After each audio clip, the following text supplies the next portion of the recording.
four methods which we would be learning in the class. One is about ABC, always better control. Then another one is WED analysis, that is vital, essential, desirable analysis. Then the third one which we were discussing was fast moving, slow moving, and non-moving categorization of our inventory, which is FSN analysis.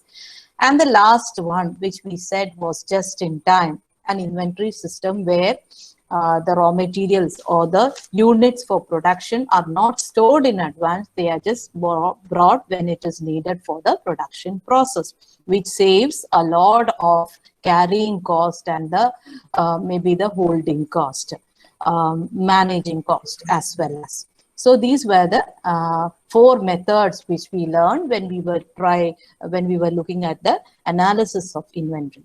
Now today we are going to learn some of the terminologies which normally come across when we are talking about inventory management. Simple terms, but for you to know it, to understand the inventory management system in a better way, right? Now going with the first one, we are talking about the stock records. See, we often use a term called bin. We have heard about waste bin, likewise, right? No, bin, it comes to us when we talk about the word bin, it comes to us as a basket or maybe a container where you store something. It is in the same context we use bin in case of stores control. A bin is a place where we store our raw material. We stock our raw material. So in a factory, there can be one special room where you keep all your raw materials neatly arranged so that you can access it as and when you want. So that is where, or you can also call that as a storehouse of storehouse where issue is based on requisition, issue is based on requirement. So that's bin all about. Now, bin card or bin tag or stock card is a document, is an official document. It can be maintained as a software, maintained in a software system, or it could be a hard copy. You keep a book, a record in which you record all the items in your bin in the chronological order as and when it is entered, and as you issue you will reduce the quantity from that. So by looking at the bin card, you will understand what is the quantity of each material, each category available in our store. So that is bin card. Now this system is very much practiced in a factory to take care of the movement of goods in and out of the bin, right? So this system, the bin card, is used by a storekeeper, by a manager, or by a department just to ensure that there is proper recording of movement of stock within the factory. Issue is recorded in the bin card, then receipt is also issued. It is mentioned in the bin card. Now there is something called as double bin system. Same, it is a system where you record your stock, but in case of double bin system, you have two bin cards. You have two bin system. That is, you will have one smaller one where you will keep all your stock that is immediately needed, and you will have another one where you take care of those goods and services you accumulate it for a longer period. So this is actually a minimum quantity bin system as well as the normal bin system. The minimum one which you require for production immediate need is kept in the smaller category. It's kept in the smaller bin system, right? So accordingly, you will have two bin cards also for the smaller one and a consolidated one. Right. So this is double bin system. You have to remember, as the name indicates, there will be there would be process of maintaining two bin within a factory or within a production unit. That's what we call as a double bin system. Now going with stores ledger. Stores ledger, the primary difference between a bin card and a stores ledger is, in bin card, we will have only the quantity of materials what we have in stock. But in case of a stores ledger, we will have quantity as well as value. We are going to learn that in a detailed way, right? But for you to understand for the time being, a stores ledger will have both the quantity and quality. I mean, quantity and value. Whereas in case of bin card, we will have only the quantity. Every issue, every receipt is recorded in a bin card. In a stores ledger also you do it, but the value, the price at which you receive it also would be recorded. Say for example, I purchase stocks worth 300 at the cost of 12 per unit.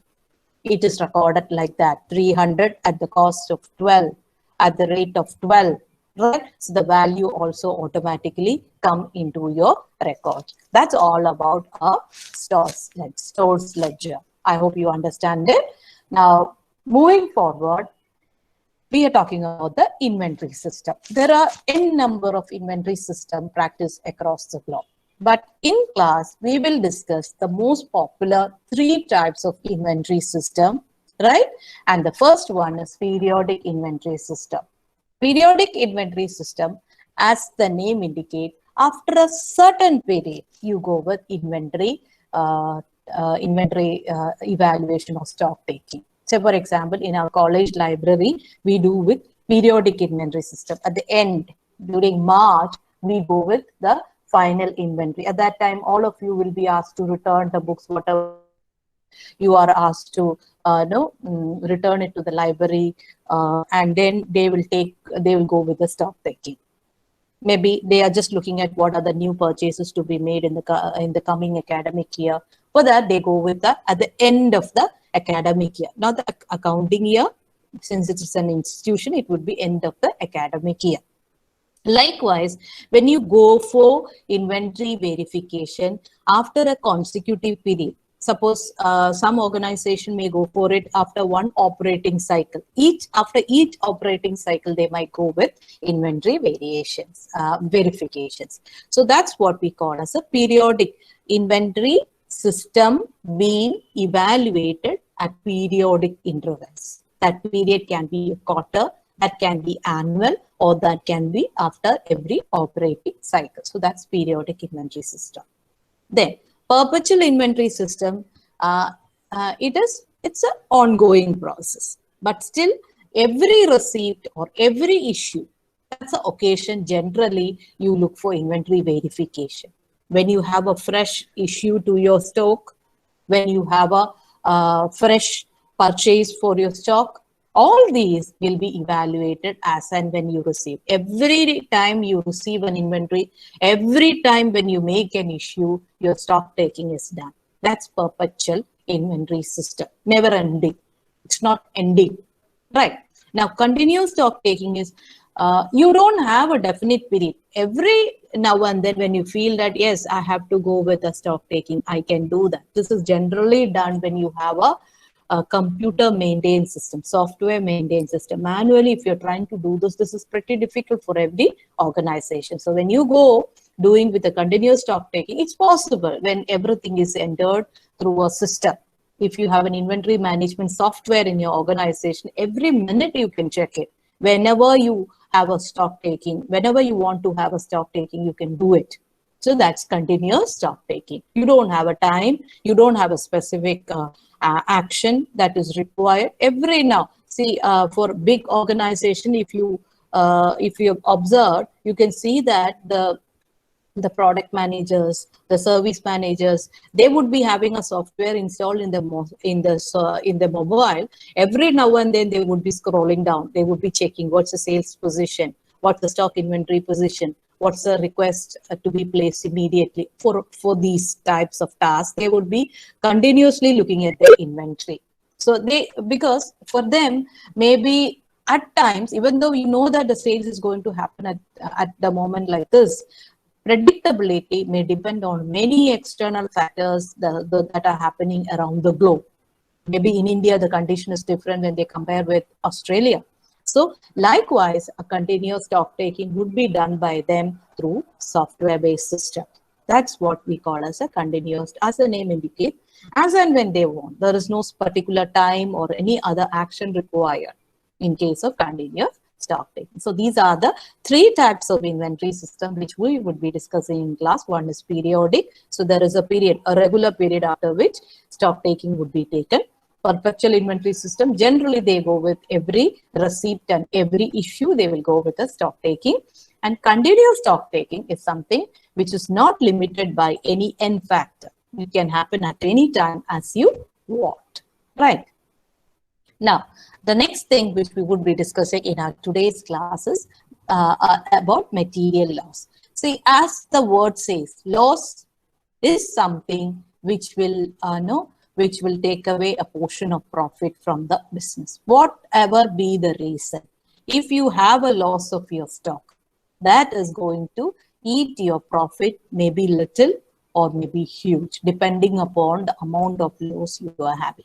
So every business organization will try to reduce the amount of loss which can be normal, which can be abnormal.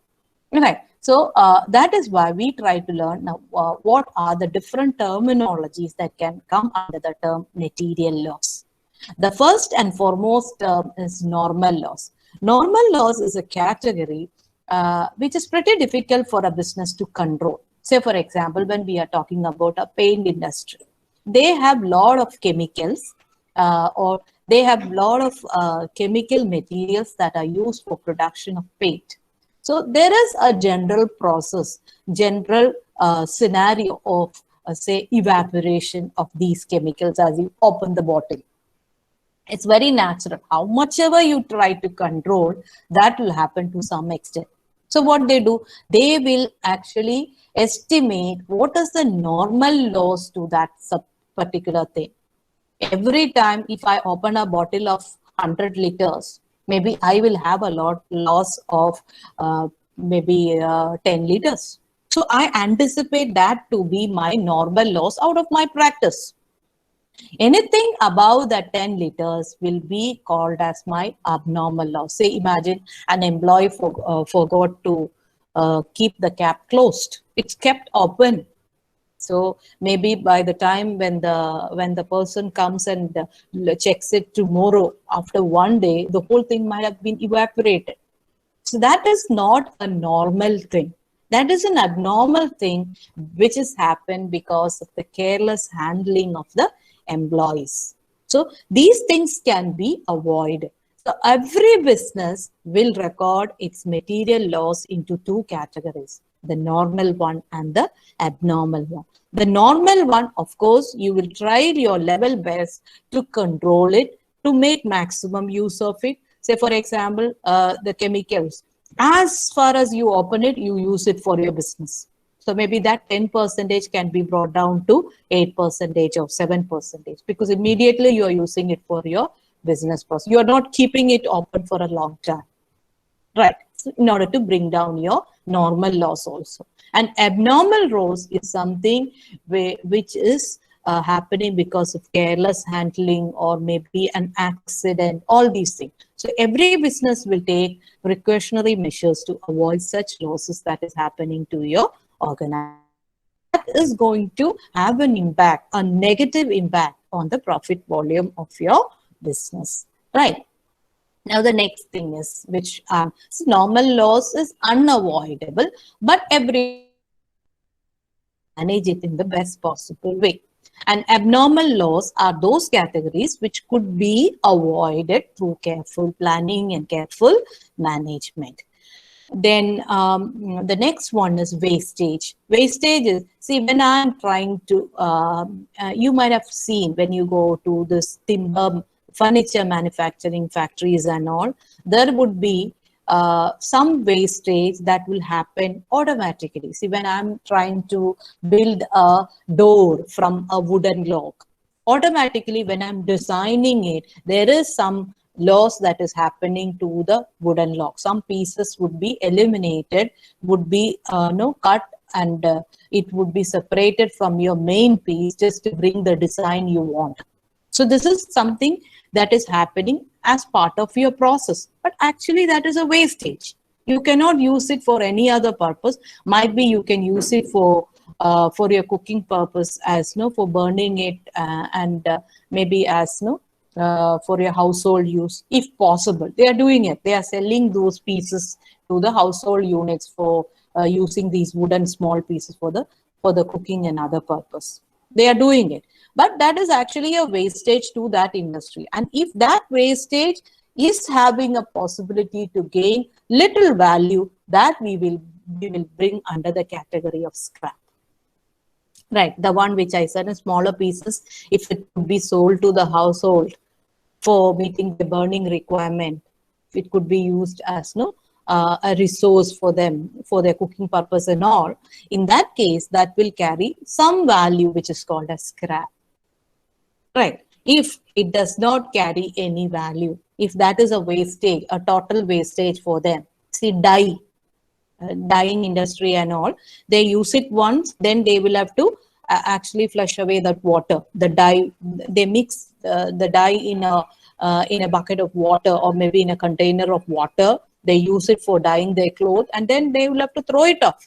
They cannot use it any further. So that is actually a wastage. So the factor which you have to understand is it does not carry any value. But scrap, if your wastage is having some value which could be sold in the market, that would be called as your scrap. Now, the next part which I'm going to say is spoiled one. Spoiled one is destroyed one. Say you can see that if you visit a fruit shop or a vegetable shop, you can see that part of the stock is kept in the waste bin. It could be sold out because it got decayed. They kept it for 1 week. It was not sold out. Now that should not be, or that cannot be sold out in the market. The decayed part, they throw it off in the waste bin. That is actually a spoiled category, destroyed, which cannot be used for any further for selling or for another production. If it is the case of raw material, it cannot be used for production. So it is spoiled. It cannot be used. In any way, it cannot be used. That's one thing which you call a spoiled stock. Whereas defective is, it does not meet the required standard. So you have seen near to our college, there is one shop which sells the factory, second or factory rejected first hand goods. I think the shirts and all, Alan Solly or LP or there, if you go, you will get all these. The branded shirts, but it is called as the seconds.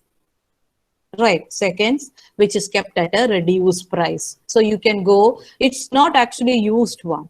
The fact here is it might be having little damage. Say, for example, maybe their brand which has been stitched in the shirt, maybe in a different position, or the button may be kept at a different place, or maybe there is slight marking in the material, which does not meet the regular requirement. So that's why that cannot be sold at the regular market, because that will affect the brand name of the company. So the company gives away that for second, to be sold out as second sale, or maybe at a discount. So all these are defectives that is not meeting the standard what is required. That will be treated as a defective category, which is sold out by the organizer. Every company would be having that. In a process, there can be damage that is happening, which is not possible for further rectification. Further rectification includes huge cost. In that case, they will sell that at a lesser cost. That would be called as defective. The product, sometimes the defect is so much that it cannot be sold out in the market. In that case, that will be brought under the category of spoiled. Right. In the vegetable shop also, if you go, you will get the same thing. That is, some vegetables, they are selling that at a lesser cost because that's not so fresh. They might have brought it before 2 or 3 days. So they are trying to get rid of that at a lesser cost because that is little effective. That's not fresh as the other stock which they bought today or maybe day before. Right. So that is actually not meeting the required standard. That's what we call as a defective product. So these are some of the losses that can be there in the context of a manufacturing concern, which is related to the raw material, right? So normal loss is very normal to happen, but it carries a cost. Then abnormal loss, Normally, it is because of accident or careless usage of the product. Then we talked about the wastage.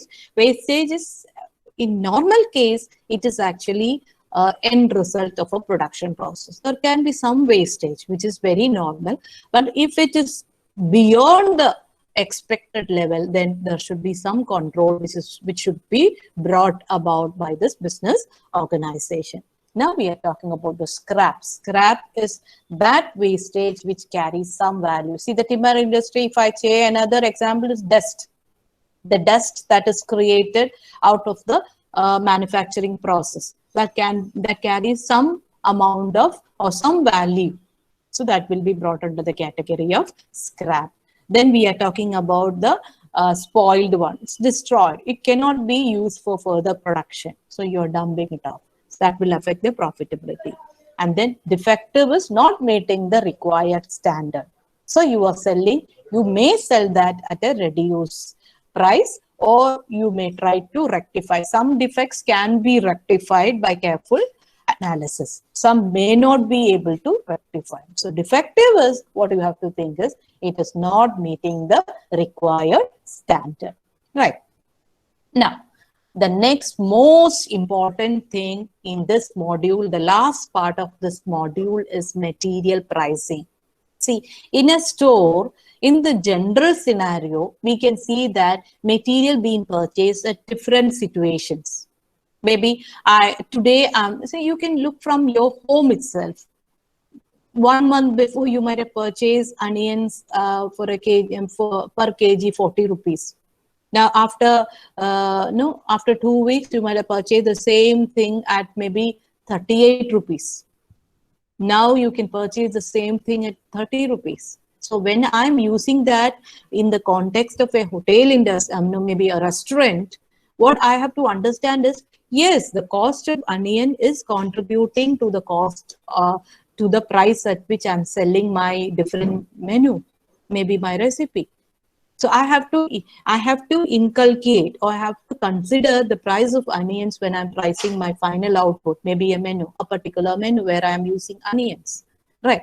So likewise, I have to be very careful with the price at which I bought my different raw materials. Recording of that, using that information for fixing my final product, price of my product. That's what we call as material pricing. So broadly, there are 4 methods for deciding the material price, because cost of raw materials, cost of my inputs contribute to my cost of my output and also my profit expectation. Right. So that's why I have broadly 4 methods which I'm going to learn how to go with when I'm going with computing my material pricing. That 4 methods are first in, first out method, that is FIFO method. Second one is last in, first out method, that is LIFO method. Third one is simple average method. And fourth one is weighted average method. So when I'm talking about first in, first out method, as the name indicates, the raw material which is come into my store for the first, right, will be issued first. So based on the chronological order, when I purchase a material for ₹10 at the rate of 10 as my first purchase, then I purchase the material at the rate of ₹12 as my second purchase. When I'm issuing from the store, I will issue the one which I purchase at 10 at the first stage. Then once that is exhausted, that is finished, then I go with the second one. Just the reverse of that is what I call as last in, first out, LIFO. I'll start from 12, then to 10. I will not start from 10, the one first I bought. Once it is exhausted, I will not go like that. I will go from below. That is, I'll start by issuing 10, the material which I purchase at the rate of 12, and then I go with the 10 category. Just the reverse, which you will understand in a better way when we are doing it. Okay, I'm just giving you an introduction to that. Then simple average is nothing but the average of all the prices involved. In this case, I told about 10 and 12. So the average price at which I will make my issue is 10 plus 12 divided by 2. That is simple average method. So simple. Then weighted averages, I also consider the quantity. Suppose I bought 100 units at the rate of 10, then 200 units at the rate of 12. I consider both the price at which I bought and the quantity in weighted average method. So this is an introduction to that. Today, we are going to do the first one, first in, first out method. Okay, FIFO method. Now, what you have to remember is material, as I said earlier, material received first are issued first.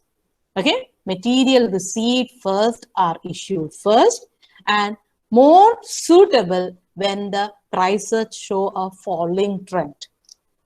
When the prices show a falling trend, it would be good that I have to show the initial purchases, because otherwise my cost, production cost would be lowering if I use the material which I purchased at a lower cost. And later, if I try to use the previous one, I may not be in a position to increase my price, because I already sold out my material at a lesser price. So there is no possibility for me to go with increasing my price.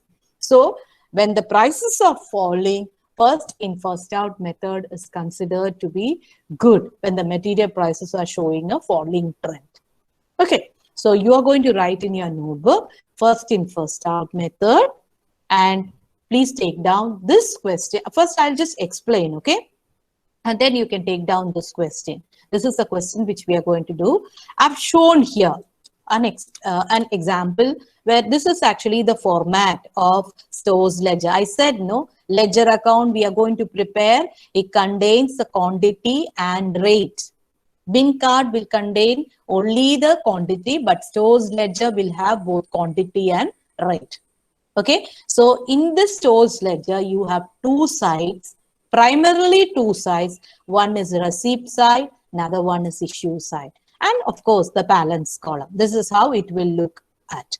And this is actually a preliminary documents which you have to furnish. As per the format, you have to have all these in order to get full marks for your university exam.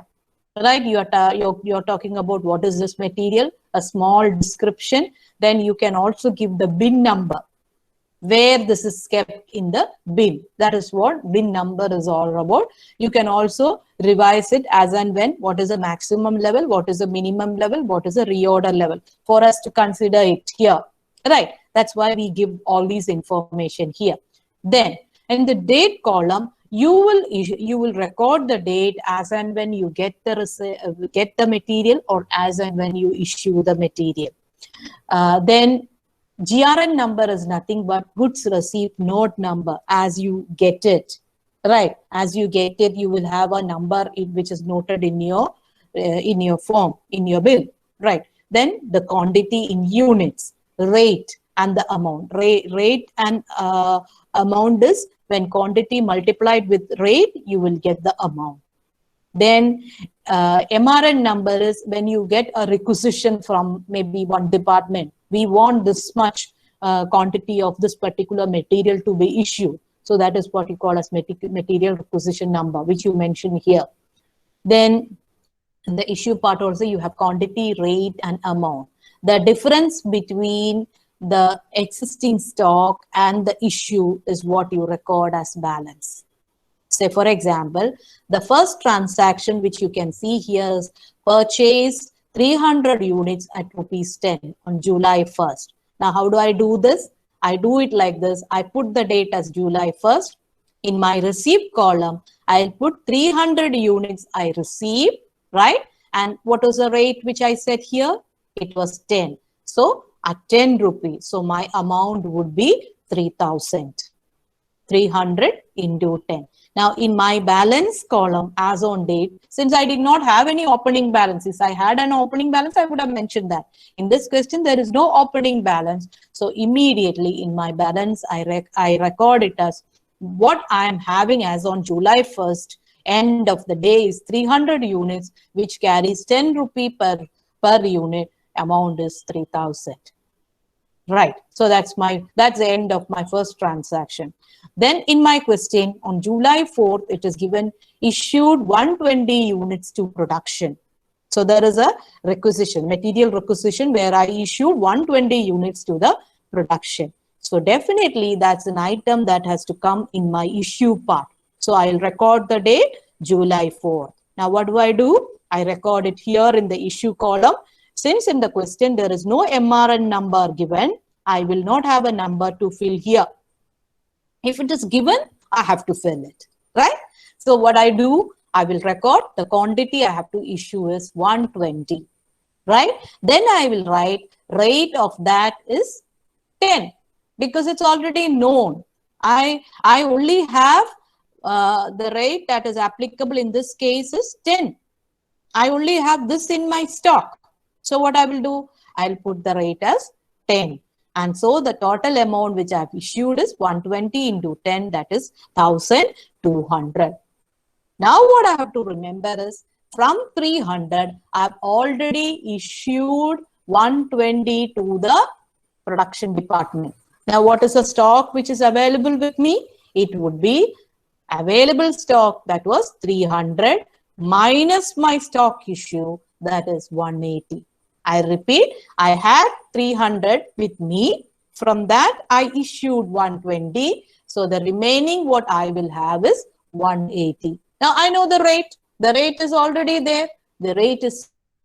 So my balance as on July 4th would be 180 into 10, that is 1800.